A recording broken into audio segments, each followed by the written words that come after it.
아멘. 할렐루야. 선하고 인자하신 하나님을 예배하기 위해 오신 여러분을 축복합니다. 참 한 주간 동안 불안과 또 혼란과 여러 가지 마음이 오갔던 한 주였던 것 같습니다. 한밤중에 갑자기 계엄령이 선포되면서 여러분 많이 놀라고 당황하셨을 것 같아요.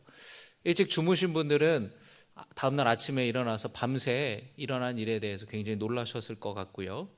또 저도 이제 잠에 들기 전에 이렇게 뉴스 보면서 이게 가짜 뉴스인지 아니면은 이게 무슨 뭐 영화인가 드라마인가 좀 잠깐 헷갈릴 정도였습니다. 여러분의 마음 가운데에 또 여러 가지 놀라고 또 불안한 마음 가운데에 주님의 평강이 함께 있기를 주님의 이름으로 축복합니다. 우리가 이제 예수님이 이 땅에 오신 성탄을 기다리는 대림절을 우리 교회 절기상 보내고 있는데 2000년 전에 예수님이 이 땅에 오실 때에도 굉장히 정치적으로 혼란스러웠던 시대였습니다. 이스라엘 백성들은 로마 제국의 지배를 받으면서 핍박과 박해를 받고 자유를 상실한 채 살아가고 있었습니다.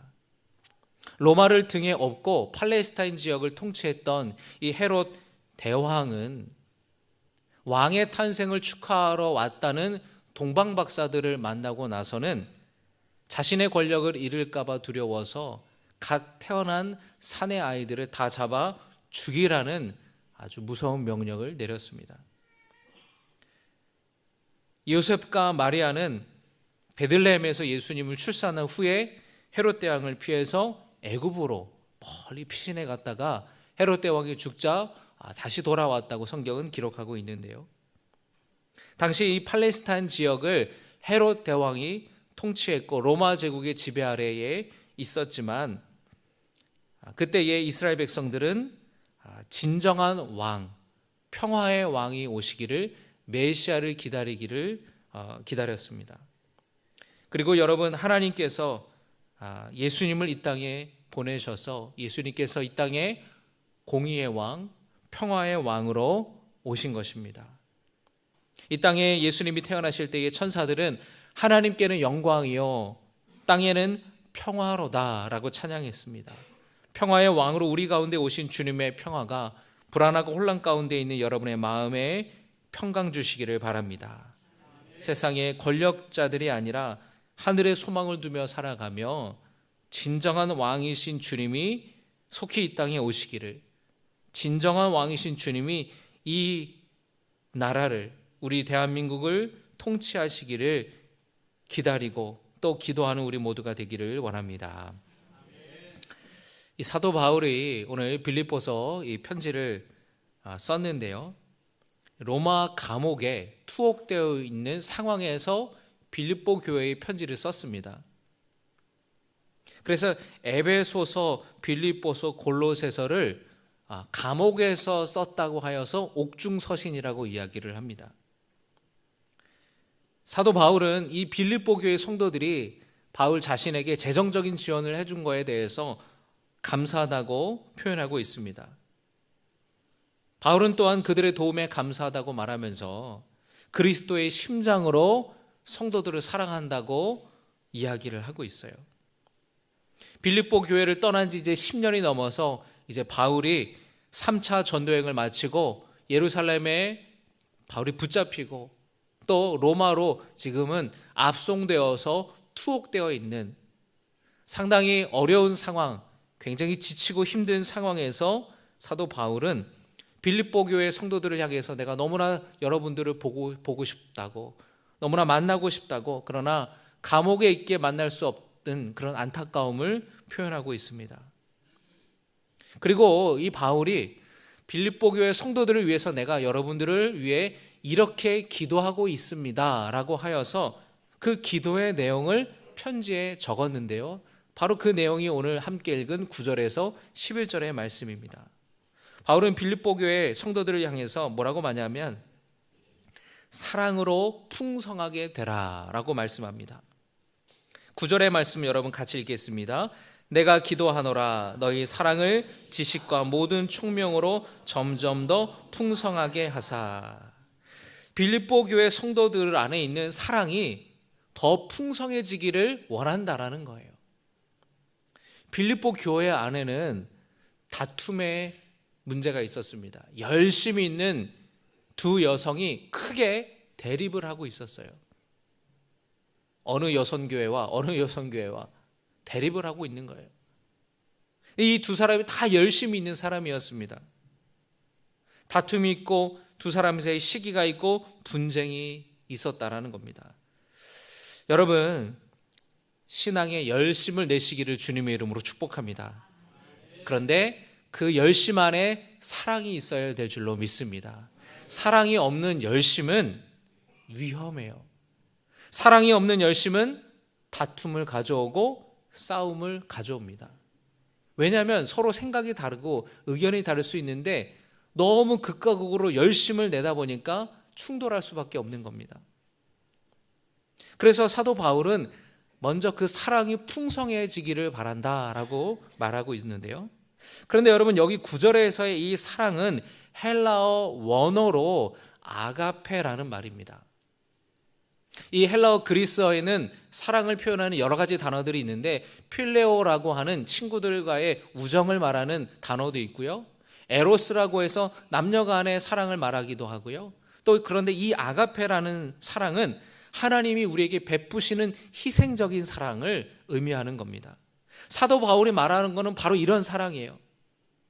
서로 열심으로 인하여서 자기를 드러내기 위해, 자기 의를 드러내기 위해 하는 열심이 아니라, 또 그런 조건적인 사랑이 아니라 하나님의 아가페적인 사랑, 희생적인 사랑이 풍성해지기를 원한다라고 바울은 그렇게 기도하고 있다라고 말하는 겁니다. 그리고 이 아가페의 사랑은 지식과 총명으로 풍성하게 된다라고 사도 바울은 말씀합니다. 여러분, 이 지식은 어떤 지식이냐면 우리를 사랑하셔서 그 아들 예수 그리스도를 이 땅에 보내셨고 십자가에 달려 죽으심으로 말미암아 우리 죄를 사해 주신 이 복음을 아는 지식, 복음을 아는 이 지식으로 그 사랑이 풍성해진다고 이야기를 하는 거예요.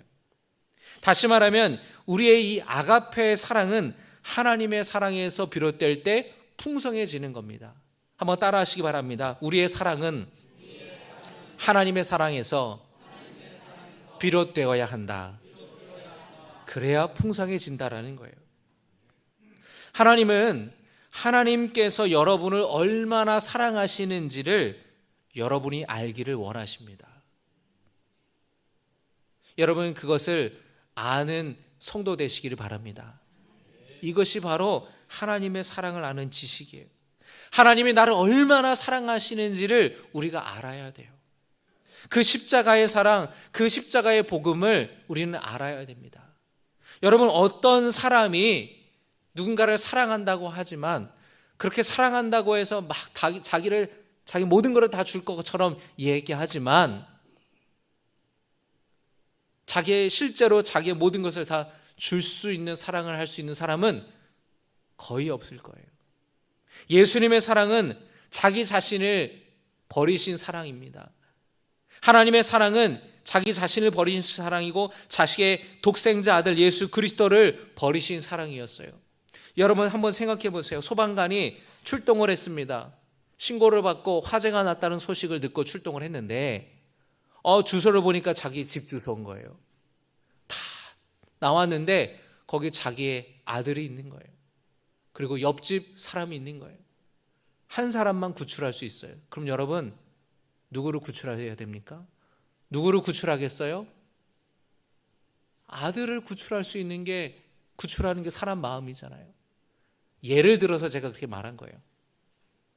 그런데 하나님께서는 자기 아들을 희생시키고 다른 사람을 구했다라는 거예요.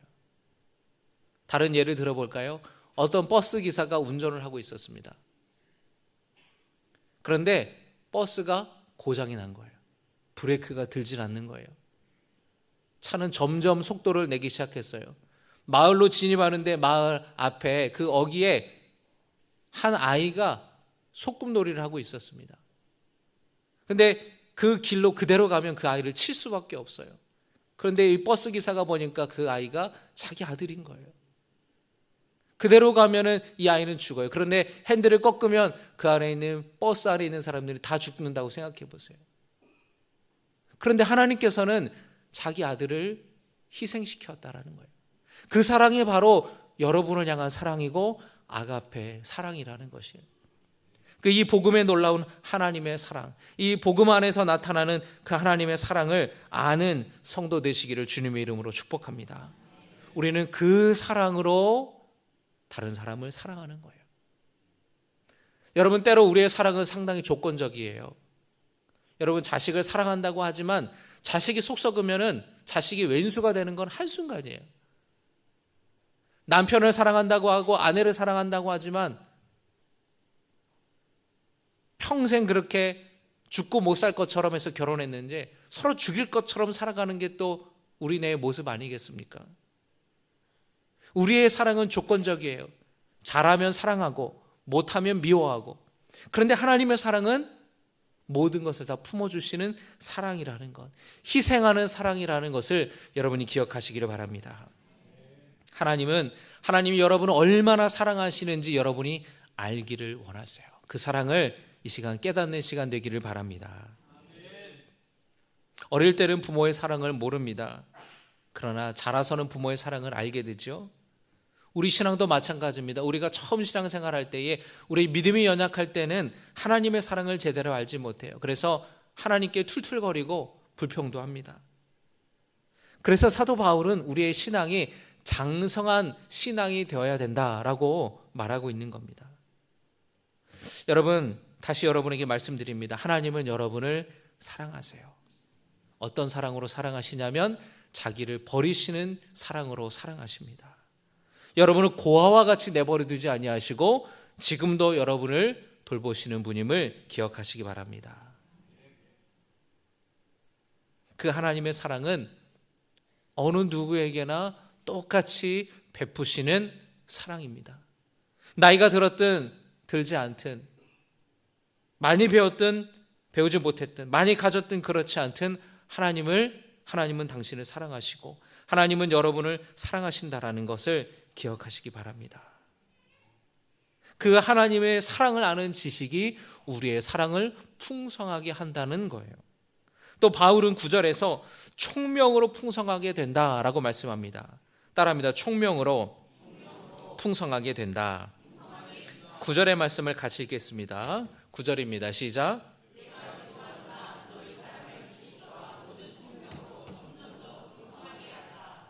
너희 사랑을 지식과 모든 총명으로 점점 더 풍성하게 하시기를 기도한다라고 사도 바울이 말하죠. 여러분, 여기서의 총명은 분별하고 이해하는 것을 뜻해요. 그리고 이 이해하는 것, 분별하는 것은 구체적으로 10절의 말씀과 이어지게 됩니다. 10절의 말씀을 읽겠습니다. 시작. 너희로 지극히 선한 것을 분별하며. 자, 선한 것을 분별한다 그랬죠. 선과 악을 분별하는 것이 바로 이 총명이라는 거예요. 왜 선한 것을 분별할 수 있는 총명이 사랑을 더 풍성하게 하는지 말씀드리겠습니다. 여러분, 우리가 오해하는 게 있어요. 사랑에 대해서 오해하는 게 있는데, 사랑은 기독교적인 사랑, 교회에서 말하는 사랑, 하나님의 사랑은 죄와 악도 무조건 품어야 된다라고 생각하는 오해입니다. 그런데 여러분, 죄와 악도 무조건 품는 사랑이 하나님의 사랑, 기독교적인 사랑은 절대 아닙니다. 여러분, 하나님의 사랑은 어떤 사랑이냐면 죄와 허물을 용서하시는 사랑이에요. 그런데 거기에는 전제가 있습니다. 어떤 게 전제가 되어 있느냐면 바로 회개가 전제되어 있어요. 회개하지 않는 사람에게는 하나님도 어쩔 수 없이 심판하실 수밖에 없는 겁니다. 왜냐하면 그것이 악한 것이기 때문에, 죄된 것이기 때문에. 자기 죄를 반성하고 회개하고 하나님께로 돌아올 때에, 그런 회개가 있을 때에 진정한 용서도 있다라는 것이에요. 여러분이 회개라는 말이 헬라어로 메타노이아라는 말인데, 가던 길에서 유턴해서 돌아가는 것을 말하는 겁니다.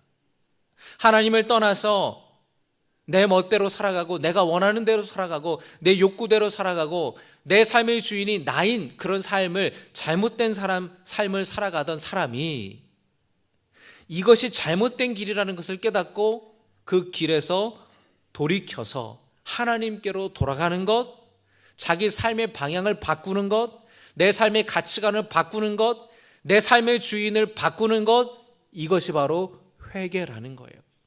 그래서 여러분, 후회와 회개는 다른 겁니다. 후회하는 거는 아이고 내가 잘못했네, 아이고 이런저런 후회하지만 또 똑같은 죄를 저지른 게 후회예요. 회개라는 것은 내 죄를 철저히 회개하고 반성하고 다시는 그 죄악된 길을 바라보지 아니하고 하나님이 기뻐하시는 길을 가는 것, 그것이 회개입니다. 여러분, 하나님의 사랑은 회개하지 않고 죄의 길에 서고 악한 길을 가는 그 사람도 다 구원하는 사랑이 아니에요. 회개가 반드시 전제되어 있는 사랑이라는 겁니다. 만약에 하나님의 사랑이 이 죄에 대해서, 악에 대해서 심판하지 않는 그런 사랑이라면 여러분, 지옥이 왜 있겠어요? 다 천국 가는 것이죠. 하나님을 믿는 사람이나 믿지 않는 사람이나 죄 지은 사람이나 회개하는 사람, 회개하지 않는 사람 다 천국 가는 거 아니겠습니까? 그러나 하나님의 사랑은 그렇지 않아요. 하나님은 노하기를 더디하시고 길이 참으시는 하나님이시고 용서하시는 하나님이시고 다 품어주시는 사랑의 하나님이시지만 거기에는 회개가 전제되어 있는 거예요. 여러분, 이것을 기억하시기를 바랍니다. 그러니까 선과 악을 분별하는 이 총명이 있을 때에 그 사랑은 더 풍성해진다라는 겁니다. 왜 이 이야기를 사도 바울이 하느냐? 여러분, 사도 바울이 3번의 전도 여행을 수십 년에 걸쳐서 하면서 복음을 전하고 그리고 교회가 세워졌어요. 그런데 바울이 한 곳에 머물러서 정주하며 목회한 것이 아니에요. 개척한 교회에서 우리 원로 목사님처럼 이렇게 평생 목회한 것이 아니라 교회를 개척하고 6개월 있다가 1년 있다가 다른 도시로 가서 또 교회를 개척하고 그렇게 수십 개의 도시를 돌아다니면서 목회를 했어요. 그런데 바울이 떠나고 나서 후임자를, 목회자를 세웠는데 교회 안에 문제가 생겼다는 소식을 듣고 바울은 편지를 써서 그 교회에 보낸 겁니다. 교회 안에 여러 가지 문제들이 발생했는데 어떤 교회는 그 교회 안에 이단적인 가르침을 가르치는 그런 성도들이 생기기 시작했다는 거예요.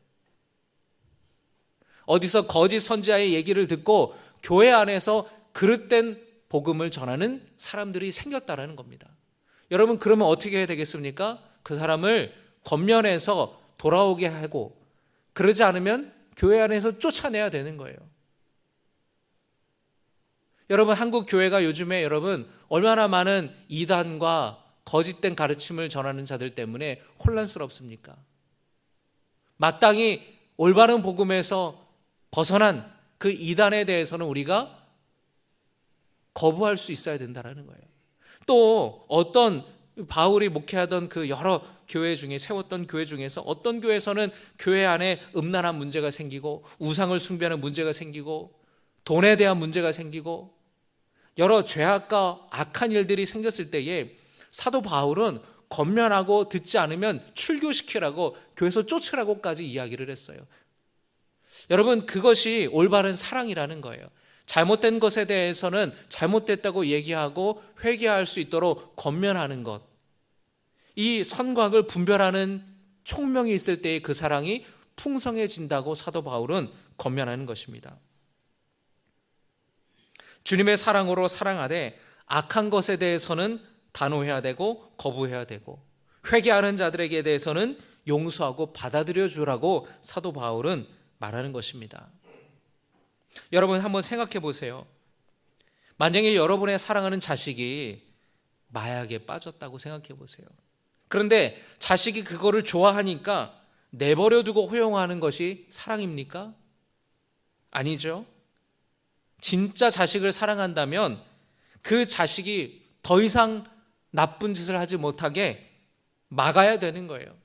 자식이지만 너가 이런 큰 죄를 저질렀으니 법의 판단을 받아서 너 벌 받고 이제 반성하고 이제 올바른 삶으로 살아나가라고 그렇게 지도하는 게 부모의 진정한 사랑이라는 거예요. 바라기는 여러분, 하나님을 아는 지식과 선을 분별하는 총명으로 말미암아 여러분의 사랑이 풍성하게 되기를 주님의 이름으로 축복합니다. 오늘 10절의 말씀을 또한 보시면 사도 바울은 이렇게 말씀합니다. 같이 봉독합니다. 너희로 지극히 선한 것을 분별하며 또 진실하여 허물 없이 그리스도의 날까지 이르고. 아멘. 그리스도의 날까지, 주님이 다시 오시는 날까지 진실하여 허물 없이 살라고 말씀합니다. 여러분이 진실, 신실이라는 말은 영어로 sincere라는 말인데요,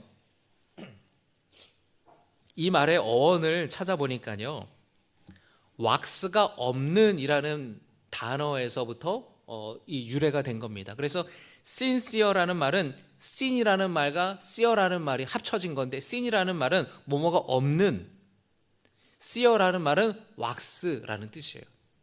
왁스가 없는, 이 말이 왜 신실하다, 진실하다라는 뜻이 되었을까?